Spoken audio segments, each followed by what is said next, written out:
Bonjour, moi c'est Ismaël Ba, conseiller juridique et fiscal, spécialiste en conseil pour les petites et moyennes entreprises et les entrepreneurs qui veulent se formaliser en créant une société.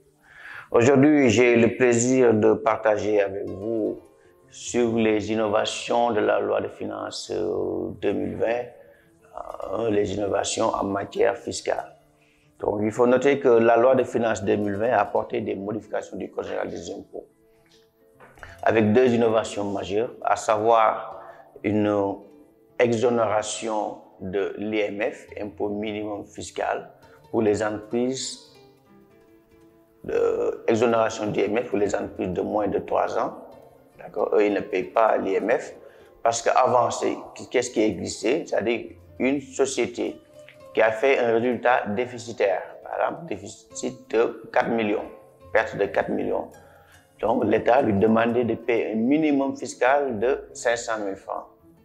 D'accord? Donc, pour les SAL, les SURL, les SA, ils payent l'IMF minimum de 500 000 francs, même si l'entreprise n'a pas encore 3 ans.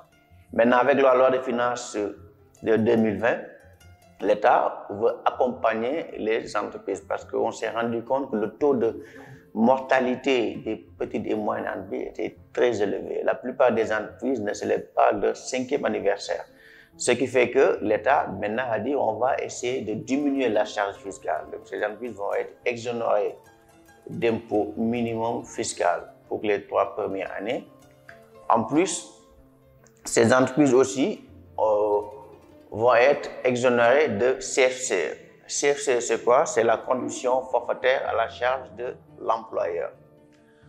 Parce qu'en matière d'impôt sur les salaires, l'employeur avait l'obligation de payer 3% du salaire brut fiscal à l'État. Et l'État verse ça à des organisations spécialisées en formation professionnelle des jeunes ou bien formation pour les entreprises. Donc la CFCE qui est 3% du salaire brut fiscal. Maintenant, avec la loi de finances de 2020, il y a une exonération de la CFCE. Les entreprises ne payent plus de CFCE 3% du salaire brut fiscal, mais surtout pour les entreprises de moins de 3 ans. D'accord? Ça, c'est une innovation. En plus, il y a une autre innovation pour l'IMF une innovation qui s'intéresse à toutes les entreprises. Parce qu'avant, il y avait un plancher en matière d'IMF. Le plancher minimum était de 0,5% du chiffre d'affaires qui ne va pas être inférieur à 500 000 francs. Maintenant, ce plancher n'existe plus. Une société qui a un résultat déficitaire, par exemple une perte de 3 millions, son chiffre d'affaires est de 30 millions par exemple. 0,5% de 30 millions, ça va faire 150 000. Maintenant, cette société va payer 0,5% de 30 millions, 150 000 francs d'impôt minimum fiscal. Alors, avant la loi de finances de 2020, ces sociétés payaient 500 000 francs. Parce qu'on dit le minimum fiscal est de 500 000 francs. Maintenant, ce plancher n'existe plus. C'est 0,5% du chiffre d'affaires liquidé. Si c'est 150 000, vous payez. Si c'est 50 000, vous payez. Si c'est 35 000, vous payez.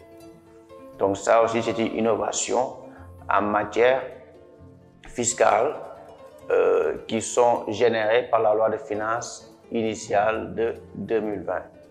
Donc, la loi vise les entreprises de moins de 3 ans.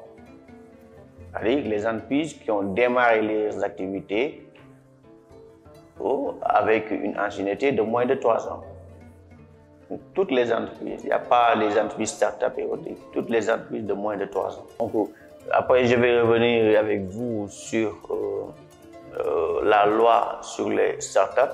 Donc, cette loi qui a été votée, mais n'est pas encore opérationnelle. Donc, on va vous expliquer le contenu de la loi et aussi les avantages que procure cette loi, si cette loi est opérationnelle. Merci beaucoup et à très bientôt.